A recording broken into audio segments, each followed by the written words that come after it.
L'introduction présente le thème général des versets de guérison dans la Bible. Ces versets servent de source de réconfort pour les croyants.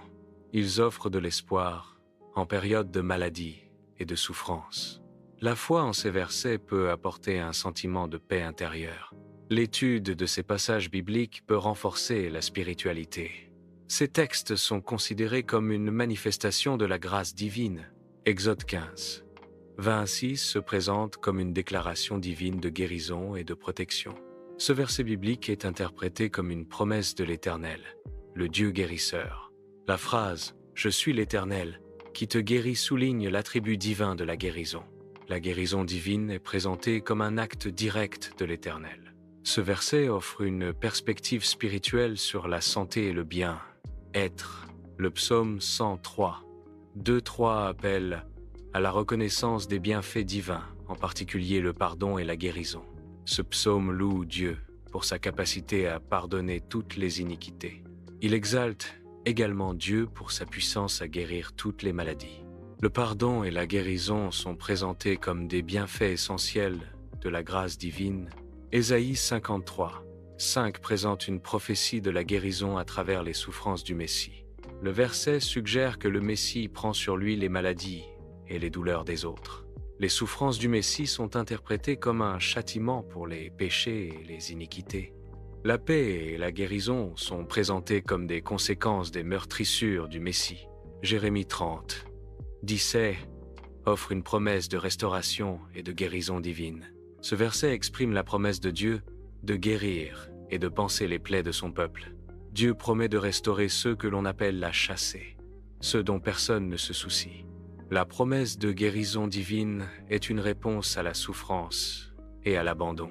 Cette promesse s'adresse à Sion, représentant le peuple de Dieu qui a été négligé. La guérison et la restauration sont offertes par l'Éternel, soulignant sa puissance et sa compassion. Une transition visuelle marque le passage de l'Ancien au Nouveau Testament.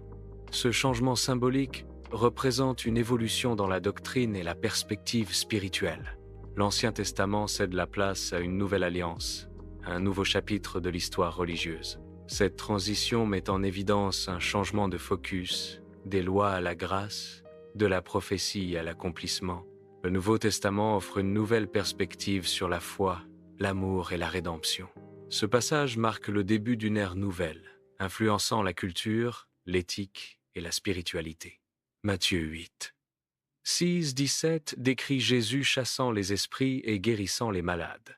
Cet acte de guérison est présenté comme l'accomplissement d'une prophétie d'Ésaïe. Ésaïe avait prophétisé que le Messie prendrait nos infirmités et se chargerait de nos maladies. Jésus, en guérissant, accomplit littéralement cette prophétie messianique. Marc 5, 34 illustre un récit de guérison par la foi. Le verset met en évidence la foi comme élément central de la guérison. La foi est présentée comme une force curative et libératrice. Le récit souligne la paix et la guérison comme conséquence de la foi. Ce passage biblique est souvent interprété comme une démonstration du pouvoir de la croyance. Luc 6, 19 décrit une foule cherchant à toucher Jésus, car une force émanant de lui les guérissait. Le passage illustre le pouvoir de guérison attribué à Jésus dans les évangiles. La foule cherchait un contact physique, direct comme moyen d'obtenir la guérison. Une force de guérison émanait de Jésus, affectant tous ceux qui le touchaient. Le récit souligne l'efficacité et l'étendue universelle de la guérison divine. Acte 10, 38 décrit Jésus de Nazareth comme oint par Dieu avec le Saint-Esprit et la puissance. Jésus allait de lieu en lieu, manifestant son ministère par des actes de bienfaisance. La guérison de ceux qui étaient opprimés par le diable était une composante essentielle du ministère de Jésus.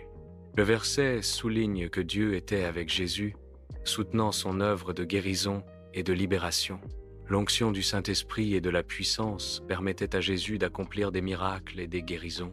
Ce verset présente un résumé concis du ministère de Jésus, axé sur la compassion et la délivrance.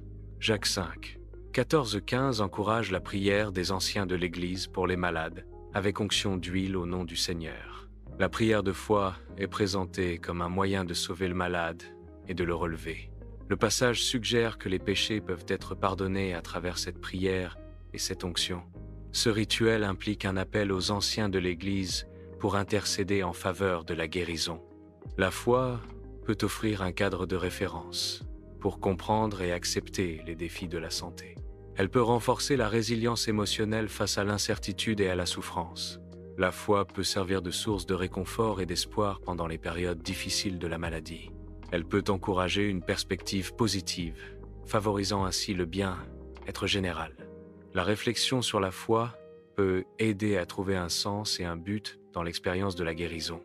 La prière régulière est un pilier fondamental de la foi. La ferveur dans la prière intensifie la connexion spirituelle. La prière offre un moment de réflexion et de communion avec le divin. L'importance de la prière réside dans sa capacité à apporter la paix intérieure. La prière régulière renforce la résilience face aux défis de la vie.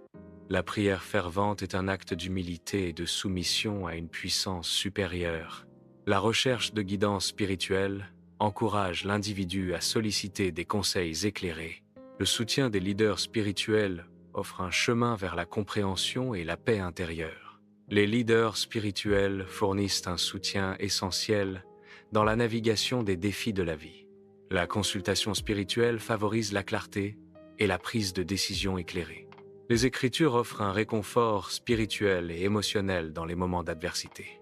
Elles agissent comme une source de force intérieure pour surmonter les défis et les épreuves. La lecture et la méditation des Écritures peuvent apporter la paix et la clarté d'esprit. Les Écritures enseignent des principes de sagesse et de guidance pour prendre des décisions éclairées. L'étude des Écritures renforce la foi et l'espérance en un avenir meilleur. La conclusion réaffirme l'espoir de la guérison divine. La foi est présentée comme un élément essentiel de la guérison. La prière est présentée comme un moyen d'obtenir la guérison divine. L'espoir et la promesse de guérison divine sont liés à la foi et à la prière.